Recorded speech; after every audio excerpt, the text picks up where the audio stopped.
Hello बच्चों, आज हम स्टार्ट कर रहे हैं अपना 14 डेज 14 चैप्टर की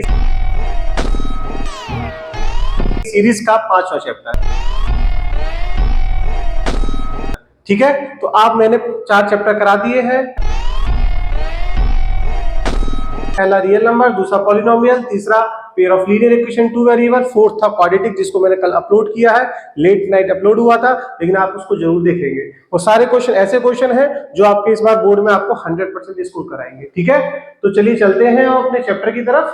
चलिए, तो जानते हैं बेटा कि अरिथमेटिक प्रोग्रेशन होता क्या है। अरिथमेटिक मतलब जहां हमारे पास एक न्यूमेरिक डेटा हो, प्रोग्रेशन मतलब वो एक रेट से बढ़ती जा रही है वो चीज। जैसे मैंने एक नंबर लिया 2 और उसमें मैंने देखा प्रोग्रेशन एक रेट से हो रही है। रेट से मतलब एक फिक्स क्वांटिटी से अगर किसी सीरीज में प्रोग्रेशन होती है तो वो कहलाता है आपका अरिथमेटिक प्रोग्रेशन। जैसे मैं आपको एक एग्जांपल लेता हूं कि मैंने कोई एक नंबर लिया a, उसमें हर बार मैं प्लस करता जा रहा हूं d, हर बार d प्लस करता जा रहा हूं, तो जो एक ऐसी सीरीज बन गई है लास्ट में जाके क्या हो जाएगा, ये nd। ठीक, उसके बाद एक नंबर और लास्ट में क्या बन जाएगा बेटा, ये nd।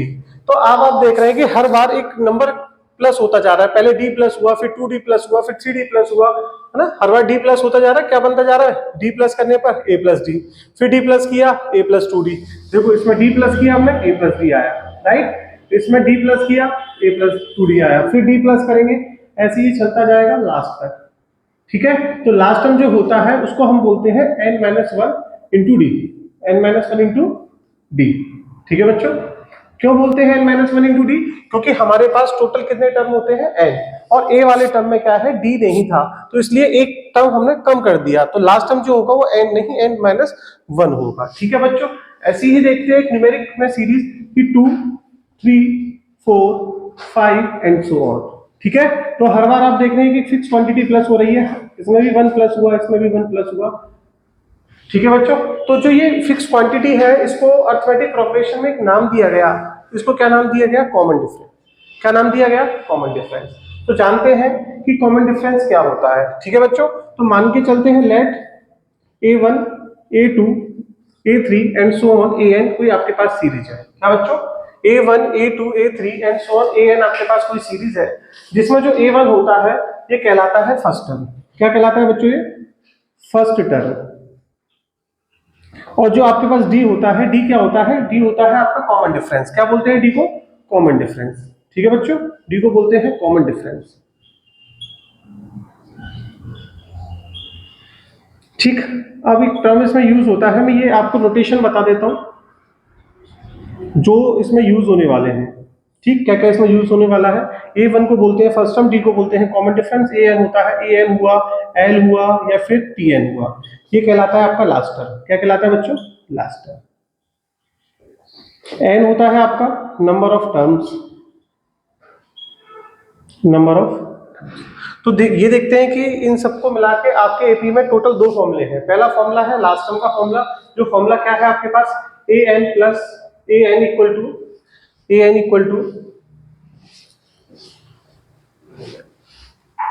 प्लस n-1 इंटू डी। ठीक है बच्चों, जिसमें मैंने बताया कि an आपका लास्ट टर्म होता है, a फर्स्ट टर्म होता है, n नंबर ऑफ टर्म होता है और d आपका कॉमन डिफरेंस होता है। तो एक एग्जांपल लेके मैं आपको इसको एक्सप्लेन करता हूँ इस फॉर्मूले को, कि जैसे ही अगर मुझे किसी सीरीज का लास्ट टर्म निकालना है, मान के चलो कि मेरे पास कोई सीरीज है 2, 4, 6, 8, 10, ये कहां तक है बेटा, ये 20 टर्म तक है। कहां तक है बच्चों, 20 टर्म्स तक है। तो मुझे बताना है कि इसमें कितने नंबर आएंगे, है ना, इसका n क्या होगा। चलिए, नंबर ऑफ टर्म्स क्या होंगे इसके, तो मैं फॉर्मूला लगाता हूँ, कैसे अप्लाई करेंगे। आप देखो ये जो 2 है ये कहलाता है फर्स्ट टर्म, a1 या a की बात होती है। फर्स्ट टर्म a लिखो या a1 लिखो, वो क्या होगा इसमें 2। ठीक, उसके बाद आता है d यानी कॉमन डिफरेंस। d कैसे निकालते हैं, सक्सेसर माइनस प्रीसीडेसर। कोई भी दूसरे नंबर में से यानी आगे वाले नंबर में से जस्ट पहले वाला नंबर माइनस कर दो, कोई भी आगे वाले नंबर में से जस्ट पहले वाला नंबर माइनस कर दो, तो क्या आ जाएगा 4 माइनस 2। तो इसका कॉमन डिफरेंस भी कितना हो गया, 2। ठीक है बच्चों, अब उसके बाद मेरे पास n कितना दिया हुआ है, 20। n कितना दिया हुआ है, 20। तो मैं फॉर्मूला अप्लाई करूंगा an equal to a plus n-1 into डी। a की वैल्यू क्या है मेरे पास बच्चों, 2 प्लस an मुझे फाइंड करना है, 2 प्लस 20-1 इंटू डी, डी है 2। तो आप लोग जानते हैं इसमें हम बोर्ड मास का रूल फॉलो करेंगे, ठीक है। तो आप समझो पहले हम ब्रैकेट सॉल्व करेंगे, ब्रैकेट सॉल्व करके 20 - 1 आएगा 19 × 2, ये हो जाएगा 2 + 38, क्या बन जाएगा बच्चों ये 40। आपका an कितना आ गया, an आ गया 40, ठीक है। तो आपने देखा कि लास्ट टर्म हमने कैसे निकाला, ठीक है बच्चों। अगर आपको कभी फर्स्ट टर्म निकालना हो, कॉमन डिफरेंस निकालना हो, n निकालना हो या लास्ट टर्म निकालना हो, तो आप इस फॉर्मूले का यूज करके इजीली फाइंड कर सकते हैं, ठीक है। चलते हैं बच्चों दूसरी प्रॉब्लम पर। चलिए चलते हैं ऐसे क्वेश्चन की तरफ जो कि बहुत इंपॉर्टेंट क्वेश्चन है बच्चों, ठीक। तो इस क्वेश्चन पे आप लिखिएगा MSG क्वेश्चन, यानी मोहित सर गारंटी क्वेश्चन। मोहित सर गारंटी क्वेश्चन। तो how many 2 digit number divisible by 3, ऐसे कितने नंबर हैं जो 3 से डिविजिबल होंगे, कौन से 2 डिजिट के। तो आप लोग जानते हैं जो पहला 2 डिजिट नंबर होता है वो होता है 10, सेकंड होता है 11, 12, 13, इस तरीके से चलते जाते हैं। लेकिन जो लास्ट 2 डिजिट नंबर होता है वो होता है 99, क्योंकि 100 हो जाएगा 3 डिजिट, क्योंकि 1 0 0 कितनी डिजिट आ गई 3। तो अब आप समझिए कि आपके पास 2 डिजिट नंबर कहां से स्टार्ट होते हैं, 10 से, 10, 11, 12 एंड कहां तक बच्चों 99 तक। लेकिन उसने एक कंडीशन बोल दी बच्चों, 2 डिजिट नंबर तक तो ठीक, लेकिन उसने बोला कि कौन से नंबर जो 3 से डिविजिबल हो, ठीक है। तो 3 से डिविजिबल होने वाला नंबर कौन सा होगा, पहला 12, दूसरा 15, 18 एंड सो ऑन 99। कौन सा बेटा लास्ट नंबर क्या होगा आपका 99, ठीक है। तो अब आपको क्या बताना है कि ये बताना है कि हाउ मेनी 2 डिजिट नंबर, यानी आपको किसकी वैल्यू बतानी है, n की। तो n के लिए भी मैंने एक फॉर्मूला बताया था आपको, an = a + n - 1 × d, ठीक है बच्चों। तो लास्ट टर्म क्या आ गया आपके पास 99, a क्या आ गया आपके पास 12, n - 1, d कितना है सक्सेसर माइनस प्रीसीडेसर, तो कितना मिल जाएगा आपको 3। तो 99 - 12, राइट हैंड साइड से मैं इसको लेफ्ट हैंड साइड ले आया, n - 1 × 3, तो कितना बचेगा 9 - 2 7, 9 - 1 8 = n - 1, जो 3 इधर मल्टीप्लाई कर रहा है इसके साथ डिवाइड करेगा, 3 2 जा 6, 3 9 जा 27। तो क्या आ गया बच्चे आपके पास 29 = n - 1, n की वैल्यू आ गई आपके पास 30। तो टोटल ऐसे 30 नंबर होंगे, टोटल ऐसे 30 नंबर होंगे जो कि 10 यानी 2 डिजिट के होंगे और 3 से डिविजिबल होंगे, यानी 30 नंबर जो 3 से डिविजिबल होंगे वो आपके 2 डिजिट नंबर 10 to 99 के बीच में होंगे, ठीक है। चलते हैं तीसरे सवाल की तरफ, चलते हैं अपने तीसरे क्वेश्चन की तरफ जो कि आपको अर्थमेटिक प्रोग्रेशन में एक नई पहचान दिलाएगा, नई समझ दिलाएगा। चलिए क्या है, डिटरमाइन द एपी, आपको एपी निकालनी है, एपी बतानी है, एपी फाइंड करनी है, जिसका थर्ड टर्म कितना दिया हुआ मेरे बच्चे, इसका थर्ड टर्म आपको 5 दिया हुआ है और सेवंथ टर्म आपको 9 दिया हुआ है। तो आप जानते हैं थर्ड टर्म के लिए क्या करेंगे आप, 3 - 1 d, आप इसको a + 2d भी लिख सकते हैं, यानी a + 2d कितना है आपके पास 5। ऐसे ही a + 6d हो जाएगा सेवंथ टर्म, ये कितना है आपके पास 9। अब आपके पास 2 इक्वेशन आ गई और थर्ड चैप्टर मैंने पढ़ाया है, उसमें मैंने आपको दो मेथड सिखाई थी, एक सब्स्टिट्यूशन और एक एलिमिनेशन। तो आप किसी एक से इसको सॉल्व कर सकते हैं, मैं इसको एलिमिनेशन से कर रहा हूं, आप भी एलिमिनेशन से करिए, ठीक है। तो a से कैंसिल हो गया, आपके पास आ गया 2d - 6d यानी -4d, 5 - 9 ये आ गया -4, 4 से 4 कैंसिल हुआ, d की वैल्यू आ गई 1। अब आपको एपी में दो चीजों पे विशेष ध्यान रखना है, एक डी की वैल्यू पर और एक ए की वैल्यू पर। अगर आप ए और डी निकाल लेंगे तो समझ लो आपने एपी का धुआं उड़ा दिया, ठीक है। तो चलिए ए की वैल्यू क्या होगी, value of D put in, value of D put in equation 1, put in equation 1। तो क्या है आपके पास इक्वेशन 1, a + 2d = 5। तो d कितना आ जाएगा बच्चों आपके पास 2 × 1 = 5, यानी a की वैल्यू आ गई 3, a आ गया आपके पास और d आ गया। तो अभी मैंने बताया था ap क्या होती है आपके पास, a + d, a + 2d and so on. तो a आपके पास कितना है 3, d कितना है आपके पास 1, तो ये हो जाएगा 4 5 6 एंड सो ऑन। ये आपके पास क्या आ गई मेरे बच्चों, ap आ गई। तो चलिए चलते हैं ऐसे क्वेश्चन की तरफ जो आपके लिए बहुत इंपॉर्टेंट है। ये वो सवाल है बच्चों यहाँ बच्चे इतने परेशान होते हैं, अपना सिर पकड़ के बैठ जाते हैं, फिर कहते हैं कि पता नहीं कैसे होगा, काश कोई इन सवालों को सिखाता। तो आज मैं आपको ऐसे सवाल सिखा रहा हूँ, उंगलियों पे आप कर लोगे, देखिए कैसे करेंगे। अब आपके पास 1 2 3 नंबर है, आपको इस डिब्बे में जो वैल्यू आएगी वो बतानी है। तो कैसे बताओगे, इसके लिए मैं आपको बताता हूँ। मैंने एपी बताई थी आपको, a + d, a + 2d। तो पहली वैल्यू आपके पास क्या है बच्चों, a है, दूसरी वैल्यू क्या है आपके पास a प्लस, ये आपके पास a प्लस डी, ये क्या हो जाएगा a प्लस 2d। तो आप देखें कि आपके पास a की वैल्यू आ गई, a की वैल्यू आ गई और a प्लस 2d की वैल्यू आ गई। ठीक है बच्चों, a की वैल्यू आपके पास कितनी है 2 और आपके पास a प्लस 2d की वैल्यू कितनी है 26। तो यहाँ से a की वैल्यू आप पुट करोगे तो d की वैल्यू क्या आ जाएगी बताओ, d की वैल्यू 2d की वैल्यू आ गई 24, d आ गया 12। तो मैंने अभी आपको बताया था कि अगर आप एपी में गर्दा उड़ाना चाहते हो तो आप ए और डी की वैल्यू निकाल लो सिर्फ, इसकी ए की और डी की। आपने ए की भी वैल्यू निकाल ली 2 और डी की भी वैल्यू निकाल ली 2। अब आपको क्या निकालना है ए प्लस डी, तो कितना हो जाएगा 2 प्लस 12 यानी 14। कितना हो जाएगा बच्चों 14। क्लियर है।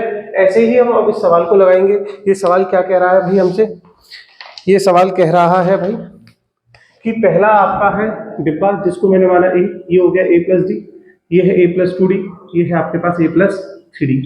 यानी आपके पास किसकी वैल्यू है ए प्लस डी की वैल्यू है, किसकी वैल्यू है ए प्लस डी की वैल्यू है कितना 13 और ए प्लस 2d की वैल्यू कितनी, ए प्लस 3d की वैल्यू कितनी है 3।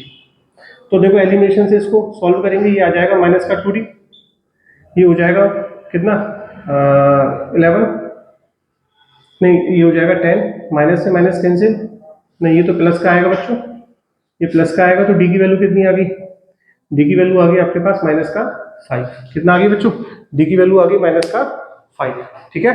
अब आपको किसकी वैल्यू निकालनी है ए की, तो डी की वैल्यू को रख दो आप पहली इक्वेशन में, ए प्लस डी इक्वल टू 13। तो डी कितना है आपके पास -5 इक्वल टू 13, ए हो जाएगा आपके पास 18, ए 18 आ गया, डी कितना आ गया -5।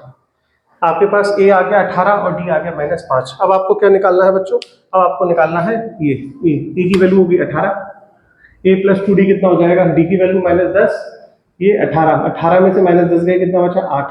तो आपने ये भी वैल्यू निकाल ली, ये भी वैल्यू निकाल ली। अब ये दो क्वेश्चन आपके लिए होमवर्क में, इनका जवाब मुझे किस में देंगे कमेंट बॉक्स में। तो मिलते हैं अगले क्वेश्चन। चलिए चलते हैं ऐसे क्वेश्चन की तरफ जिसका मुझे पूरी उम्मीद है कि इस बार शायद 2 नंबर आपको जरूर दिला जाएगा। अगर आप 2 नंबर लेना चाहते हैं तो उसको ढंग से पढ़िएगा, समझिएगा।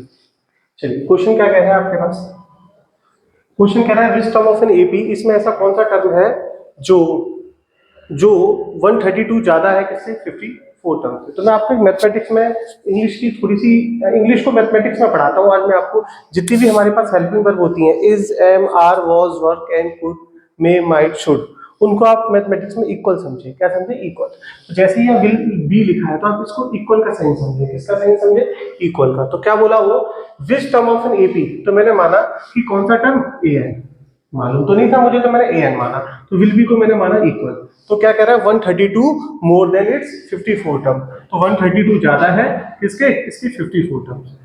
तो आप जानते हैं ए एन का formula A plus N minus 1 D equal to 132, 54 कितना आ जाएगा ए प्लस 53 डी, ए से कैंसिल हो गया बच्चों, एन माइनस 1, डी कितना है आपके पास, डी आ जाएगा 15 माइनस 3 यानी 12, 132 प्लस 53 डी।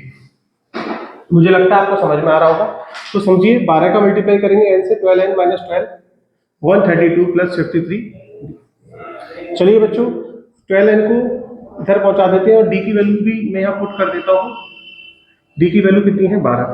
चलिए अब किसी को कहीं मत पहुंचाइए, जो यहाँ है वहीं रखिए उसे। अब आपके पास कितना आ जाएगा 132 प्लस 12, इधर आगे माइनस में, इधर आगे प्लस में आ जाएगा। 53 का मल्टीप्लाई 12 से करेंगे, 12 3 जा 36, कैरी 3, 12 5 जा 60, 63। ठीक कितना आ जाएगा आपके पास 12 प्लस कर दो, 6 और 2 8 और 2 10, कैरी 1 3 और 1 4, 1 5 और 3 8। अभी कितना बन जाएगा आपके पास 180, एन की वैल्यू आ गई 180 का है, कुछ गलती कर दी मैंने, 6 और 2 8 और 2 10 की 0, कैरी 1 3 और 1 4 और 1 5, 5 और 3 8, ये हो जाएगा 6 और 1 7, कितना आ जाएगा 780, 780 अपॉन 12। तो कितना आ जाएगा बच्चों, 12 से कैंसिल करेंगे, 12 12 चौका 12 बताइए, 12 पंजे 60, 12 72, कितना बचेगा 6 12 पंजे 60। तो एन की वैल्यू आ गई बच्चों आपके पास 65। कितनी वैल्यू आ गई बच्चों आपके पास एन की 65। तो चलिए चलते हैं अपने अगले क्वेश्चन की तरफ। चलिए चलते हैं अपना अगला टॉपिक, पहला टॉपिक था लास्ट टर्म का, अब है हमारे पास sum of first N term. ठीक है, तो क्या है हमारे पास formula sum of first N term का, S N equal to N by 2 2a plus N minus 1 into B. तो अब आप क्या कर सकते हो, इस फॉर्मूले को और आगे फॉर्मेशन कर सकते हैं इस फॉर्मूले का। 2a को लिखो आप a plus A n minus one into D. तो ये क्या है आपके पास, अभी लास्ट फॉर्मूला पहला फॉर्मूला पढ़ा था हमने, a plus n minus one into डी। ठीक है, तो क्या है आपके पास, इसकी वैल्यू a प्लस ए है। जब आपके पास लास्ट टर्म दिया हो तो आप इस फॉर्मूले का यूज कर सकते हो। अगर आपके पास लास्ट टर्म नहीं है, a और d है, तो आप Sn के फॉर्मूले का ही यूज करोगे।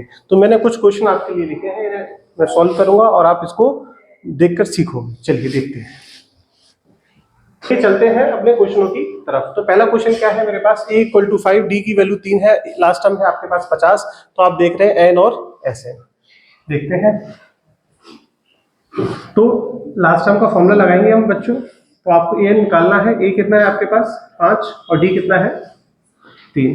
तो an कितना आ गया, a की वैल्यू 5 और d की वैल्यू आपके पास कितनी है, d की वैल्यू है 3 और an आपको कितना दिया हुआ है 50। तो आपको n की वैल्यू बतानी है। तो कितना आ जाएगा, 50 minus 5 equal to n minus one into 3।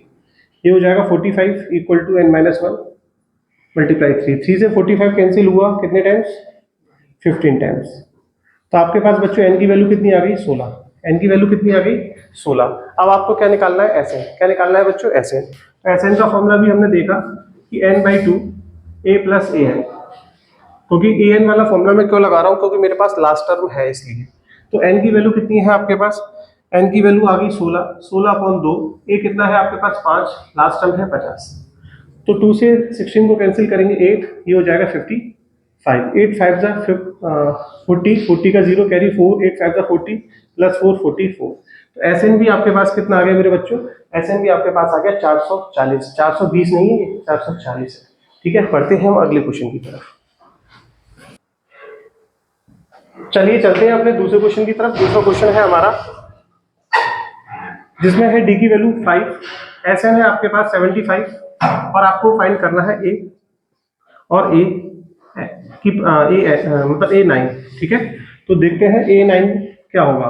सबसे पहले Sn भी आपको दे रखा है, a9 भी आपको दे रखा है, तो क्या करें, कुछ समझ में नहीं आ रहा है सर। लास्ट टाइम भी नहीं दे रखा, d दे रखा है, तो क्या कर सकते हैं। तो चलते हैं पहले an का यूज करते हैं, a9 का यूज करते हैं। a9 क्या होगा आपके पास, a plus 8d, a plus 8d। a9 की वैल्यू भी नहीं मालूम हमें, कोई बात नहीं। a कितना है ये भी नहीं मालूम, d की वैल्यू कितनी है बच्चों 5। तो आपके पास आ जाएगा a9 equal to a plus 40। इसको इक्वेशन 1 लिख लीजिए। क्या लिख लीजिए, इसको इक्वेशन 1। ठीक है, इसको इक्वेशन 1 लिख लीजिए। ठीक है, अब आगे देखते हैं। अब आपके पास क्या है, S9। S9 का फॉर्मूला क्या है आपके पास, 9/2 ब्रैकेट में a प्लस a9। S9 की वैल्यू भी आपको दे रखी है 75, 9/2। फर्स्ट टर्म कितना है आपके पास नहीं मालूम, फर्स्ट टर्म नहीं मालूम। an कितना है आपके पास, an है आपके पास a प्लस 40, a प्लस 40। देखो 3 3 जा 9, 3 2 जा 6, 3 5 जा 15। अब आपके पास आ जाएगा 25 इक्वल टू 3/2 ब्रैकेट में 2a प्लस 40। ये हो जाएगा 25 इक्वल टू 3/2, 2 कॉमन लेंगे, ये हो जाएगा a प्लस 20। 2 से 2 कैंसिल किया, 25 इक्वल टू 3a प्लस 60। तो 3a की वैल्यू कितनी आ गई बच्चों, 3a की वैल्यू आ जाएगी 35। ठीक है, माइनस में, तो a की वैल्यू आ गई माइनस का 35/3। कुछ उटपटांग वैल्यू सी आ रही है, ऐसा लग रहा है कि कुछ मिस्टेक कर दी है मैंने। एक बार चेक कर लेते हैं, a9। ठीक है, तो ये a की वैल्यू आ गई आपके पास -35/3। जो ये थर्ड क्वेश्चन है, इसे आप होमवर्क में करेंगे, इसका जवाब मुझे कमेंट में देंगे। ठीक है।